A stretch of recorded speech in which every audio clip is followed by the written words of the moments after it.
Friends, आज की video में हम बात करेंगे famous English poet William Blake की एक छोटी सी पोएम के बारे में जिसका नाम है द सिक रोज।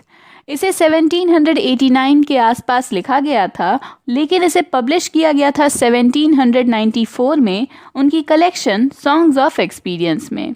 फ्रेंड्स, ये पोएम बहुत छोटी है, केवल 8 लाइन्स की है और 2 क्वाट्रेन्स यानी 4 लाइन स्टैंजा में बांटी गई है। साथ ही हर क्वाट्रेन की राइमिंग स्कीम है ए बी। फ्रेंड्स, इस पोएम में पोएट ने सिंबल्स का यूज़ किया है। यहाँ पर रोज़ को और वॉर्म को, इन दोनों को एज अ सिंबल यूज़ किया गया है। रोज़ सिंबल है इनोसेंस का, जबकि वॉर्म एक सिंबल है एक्सपीरियंस का। किस तरह इनोसेंस जो होती है, जो मासूमियत होती है, वो एक्सपीरियंस के कारण यानी समय के साथ धीरे धीरे पॉल्यूटेड हो जाती है, बर्बाद हो जाती है। और एक तरह से जिस तरह से वॉर्म जो है वो रोज़ को बर्बाद कर देता है, एक्सपीरियंस भी इनोसेंस को बर्बाद कर देती है। फ्रेंड्स, विलियम ब्लेक एक इंग्लिश पोएट थे रोमांटिक एज के। उनका जन्म हुआ था 28 नवंबर 1757 में और उनकी डेथ हुई थी 12 अगस्त 1827 में। वो अपनी collection songs of innocence and songs of experience के लिए बहुत ज़्यादा फेमस हैं।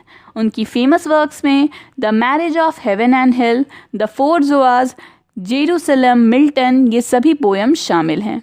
तो चलिए फ्रेंड्स, अब पोएम पर आते हैं और इसे लाइन बाय लाइन रीड कर समझने की कोशिश करते हैं।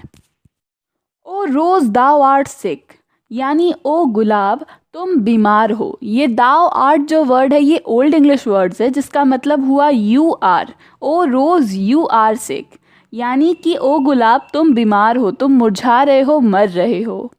The invisible worm that flies in the night, वो इनविजिबल वर्म, वो कीड़ा जो दिखाई नहीं देता है और रात के वक्त उड़ता है, जो रात के समय उड़ता है और अंधेरे में दिखाई नहीं देता। इन द हाउलिंग स्टॉर्म, और कब उड़ता है तो जबकि तूफान आया रहता है, जब ज़ोरों की तूफान आई रहती है, तूफान में एक हाउलिंग साउंड होता है, बहुत ज़ोरों की आवाज़ होती है, उस समय ये कीड़ा जो है ये रात के अंधेरे में उड़ता है, किसी को दिखाई नहीं देता।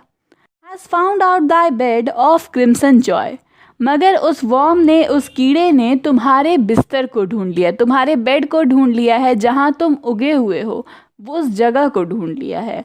और वो जगह कैसी है तो खुशियों से भरी है, जॉय से भरी है। और क्रिम्सन जॉय, फ्रेंड्स, क्रिम्सन जो होता है वो ब्लड का एक सिंबल होता है। तो एक तरह से यहाँ पर पोएट कहना चाहते हैं कि जिस तरह रोज़ का कलर भी क्रिम्सन होता है, रेड होता है, ब्लड का कलर भी रेड होता है। एक बहुत ही ज़्यादा प्योरिटी और इनोसेंट जगह है ये, जहाँ पर ये रोज़ उगता है, लेकिन उस जगह को वर्म ने देख लिया है। अब जो कीड़ा है वो वहाँ पहुँच चुका है और अब इस रोज़ के लिए प्रॉब्लम स्टार्ट हो गई हैं।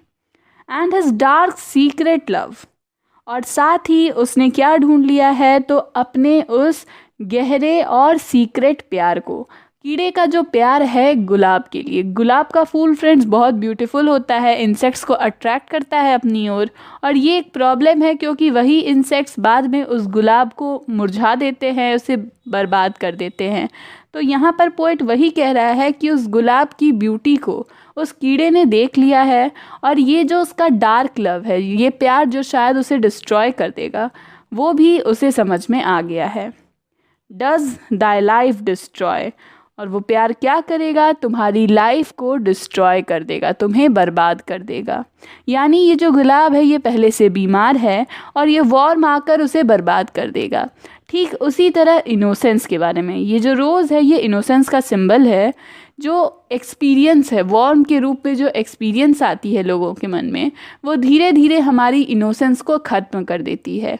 और एक समय ऐसा भी आता है जब हमारी इनोसेंस पूरी तरह ख़त्म हो जाती है, हम एक तरह से कहें तो एक्सपीरियंस्ड हो जाते हैं। तो फ्रेंड्स, ये थी विलियम ब्लेक की पोएम द सिक रोज़।